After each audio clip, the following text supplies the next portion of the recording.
HDFC bank, ICICI bank and Reliance இந்த 3 மிகப்பெரிய நிறுவனங்களோட result வந்திருக்கு. இதனோட விளைவாக மார்க்கெட்டில் ஒரு டைரக்ஷன் மூவ் இருக்கிறதுக்கான அதிகமான வாய்ப்பு இருக்குது.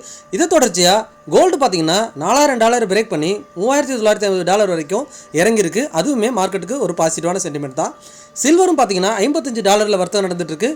இதுவும் இன்னுமே 10-15% இறங்குறதுக்கான அதிகமான வாய்ப்பு இருக்கிறதா பார்க்குறேன். அதே சமயம் நெகட்டிவ் நியூஸ்னா குரூட் ஆயிலோட பிரைஸ் வந்துட்டு $88 திரும்ப உயர்ந்திருக்கிறது தான். Reliance, HDFC bank, ICICI bank இவங்களோட காலாண்டு முடிவுகள் மார்க்கெட்டை ஒரு டைரக்ஷன் மூவ் பண்ணுறதுக்கு அதிகமான வாய்ப்பு இருக்குது. அது எல்லாத்தையும் இந்த வீடியோவில் பார்க்கலாம், மிஸ் பண்ணாமல் பாருங்கள். நான் Govind, AMFI register mutual fund distributor and IRDAயோட சர்டிஃபைட் இன்சூரன்ஸ் அட்வைசர்.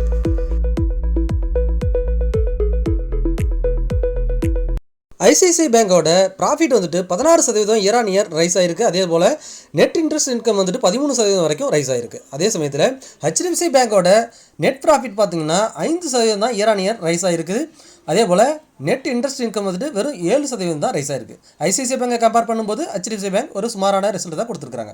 ரிலையன்ஸ் பார்த்தீங்கன்னா அவங்களோட ரெவன்யூ 25% இயர் ஆன் இயர் உயர்ந்திருக்குது. அதே சமயத்தில் அவங்களோட ப்ராஃபிட் 22% வரைக்கும் டிக்ளைன் ஆயிருக்கு. அதுக்கு அவங்க சில ரீசன்ஸும் சொல்லியிருக்கிறாங்க. லாஸ்ட் இயர் பார்த்தீங்கன்னா ஏஷியன் பெயிண்டில் இவங்களோட ஸ்டேக்கை செல் பண்ணதுனால அதில் நிறைய ப்ராஃபிட் வந்திருக்கு. அதனால் எங்களோட ஏர்னிங்ஸ் அதிகமாக இருந்தது, ப்ராஃபிட்டும் அதிகமாக இருந்தது. இந்த ரீசன் தான் எங்களுக்கு நெகட்டிவ் ரிட்டர்ன் வரதுக்கு காரணம் அப்படின்னு ஒரு எக்ஸ்ப்ளனேஷன் கொடுத்துருக்காங்க.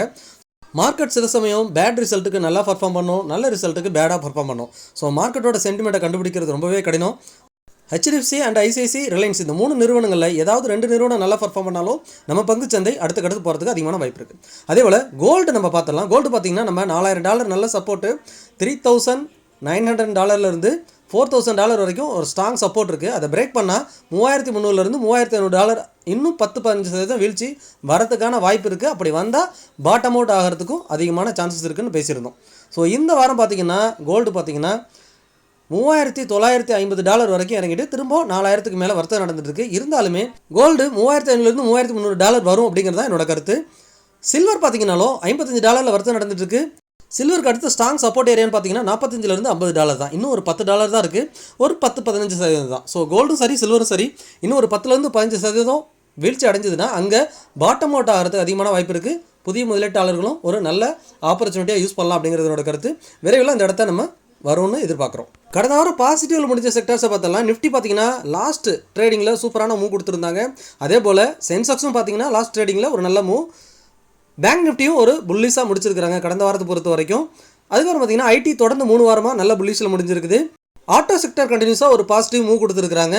PSU பேங்கும் ப்ரீவியஸ் லோவாக தொட்ட உடனே ஒரு ஸ்ட்ராங்கான மூவ்மெண்ட் கொடுத்துருக்காங்க, ரெக்கவரி நடந்திருக்கு.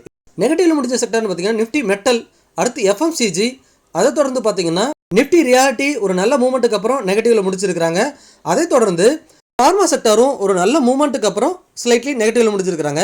ஆனால் FMCG செக்டார் லாஸ்ட் வீக் தான் பேசியிருந்தோம் அடுத்த புல்லிஸுக்கு மாறப்போகிற செக்டார்னு. ஆனால் இந்த வாரமே நெகட்டிவ்ல இருக்கே அப்படின்னு நீங்கள் யோசிக்கலாம். நம்ம என்ன யோசிக்கிறோன்னா நாளைக்கோ நாளான்னைக்கோ இல்லை அடுத்த வாரமோ அடுத்த மாதமோ இது புல்லிஸ் ஆகிடும் அப்படின்னு நினைக்கல. அடுத்த சில வருடங்களில் நல்ல ரிட்டர்ன் கொடுக்க போகிறதுல FMCGயும் ஒரு செக்டார் அப்படி தான் பேசியிருந்தோம். ஏறக்குறைய 45,000 50,000ங்கிறது FMCG இண்டெக்ஸ் அண்ட் FMCG ஸ்டாக்ஸுக்கு ஒரு பையிங் ஆப்பர்ச்சுனிட்டி இருக்கிற இடமா நான் பார்க்குறேன். இங்கே எல்லாமே அக்குமுலேஷன் நடந்துட்டுருக்கு. ஸோ கண்டினியூஸாக நம்ம இதை அக்குமுலேட் பண்ணுறப்ப ஃபியூச்சரில் ஒரு நல்ல ரிட்டர்ன் கொடுக்கறதுக்கு அதிகமான பாசிபிலிட்டி இருக்குது. ஃபார் எக்ஸாம்பிள் நம்ம லாஸ்ட் 2025 ஸ்டார்டிங்கில் இருந்தே ஃபார்மா இண்டெக்ஸில் இந்த 21,300 இந்த இடம் வரும்போதெல்லாம் கண்டினியூஸாக ஃபார்மா ரிலேட்டட் ஸ்டாக்ஸை நம்ம அக்குமுலேட் பண்ணிட்டு இருந்தோம். எக்ஸாக்ட்லி நான் ஃபார்மா பீஸை இன்வெஸ்ட் பண்ணிக்கிட்டு இருந்தேன்.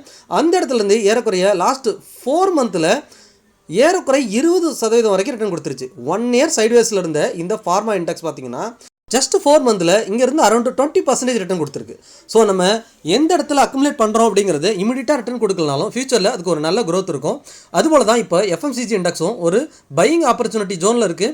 ஸோ இதை நம்ம ஆப்பர்ச்சுனிட்டியாக பார்த்து இன்வெஸ்ட் பண்ணிட்டு இருந்தோம்னா அடுத்த 1 இயர்லையோ 2 இயர்லையோ இங்கேருந்து ஒரு நல்ல ஆப்பர்ச்சுனிட்டி நல்ல ஒரு ரிட்டர்ன் கொடுக்கறதுக்கு அதிகமான வாய்ப்பு இருக்குது. இன்னுமே FMCG இண்டெக்ஸ் ரிலேட்டட் பங்குலையோ அல்லது FMCG ETF அந்த மாதிரி இன்வெஸ்ட்மெண்ட்டை ஃபோக்கஸ் பண்ணி பாருங்கள். நிறைய ஆப்பர்ச்சுனிட்டி இருக்கிறதா தான் நான் பார்க்குறேன். Next PSU bank index. PSU bank index பார்த்தீங்கன்னா கண்டினியூஸாக 4th டைமாக இந்த 8000ங்கிறது 2024 ஹை 8000. ஸோ அந்த இடத்த பிரேக் பண்ணி ஒரு மூவ் கொடுத்துட்டு திரும்பவும் அந்த இடத்த வந்து ரீடெஸ்ட் கொடுத்துட்ருக்கு. ஆனால் அந்த ரீடெஸ்ட் கொடுத்துட்டு ஒரு பெரிய மூவ்மெண்ட் இல்லை, 4th டைமாக திரும்பவும் சப்போர்ட் எடுத்துருக்கு. அந்த இடத்த போன வாரம் தொட்ட உடனே அங்கேருந்து ஷார்ப்பாக ரெக்கவரியும் நடந்திருக்கு. இங்கே பார்த்தீங்கனாலே தெரியும் 8000 தொட்ட உடனே ஷார்ப்பாக அங்கே ரெக்கவரியும் நடந்திருக்குது. ஸோ இந்த வாரம் தொடர்ந்து பாசிட்டிவில் போகிறதுக்கு அதிகமான வாய்ப்பு இருக்குது. இதனோட மூவ் இதுக்கப்புறம் இந்த 9000 எப்போ கிராஸ் பண்ணுதோ அப்போ தான் ஒரு நல்ல புல்லிஷ் வீக் மாறும். ஏன்னா இது ஒரு சைட்வேஸில் இருக்குது. இங்கே பார்த்தீங்கன்னா தெரியும், இந்த இடம் ஒரு சைட்வேஸாக மாறிடுச்சு. ஸோ 9000லேருந்து 8000 இந்த 1000 பாயிண்ட்ஸ் பார்த்தீங்கன்னா ஒரு சைட்வேஸ் மூவ்மெண்ட்டில் இருக்குது. இதை பிரேக் பண்ணுறப்போ திரும்ப ஆல் டைம் ஹையோ இல்லை அதை உடச்சிட்டு புது உச்சத்துக்கோ போகிறதுக்கு அதிகமான வாய்ப்பு இருக்குது. திரும்ப அந்த 8000 வரப்போலாம் நம்ம பையிங் ஆப்பர்ச்சுனிட்டியாக பார்க்கலாம். ஒருவேளை நம்மளோட எக்ஸ்பெக்டேஷனுக்கு எதிர்மாறாக 8000க்கு கீழே ஒரு டே க்ளோசிங் ஆர் வீக்லி க்ளோசிங் வைக்கும்போது நம்மளோட பொசிஷனை எக்ஸிட் பண்ணுறது நல்லது அப்படிங்கிறது என்னோட வியூ. பட் இன்னுமே நான் இந்த செக்டாரில் புல்லிஸாக தான் இருக்கிறேன். வெயிட் பண்ணி பார்க்கலாம் இந்த வாரம் எப்படி இருக்குங்கிறது. ஐடி செக்டார் பார்த்தீங்கன்னா லாஸ்ட் 3 வீக்ஸாக கண்டினியூஸாக புல்லிஸாக இருக்குது.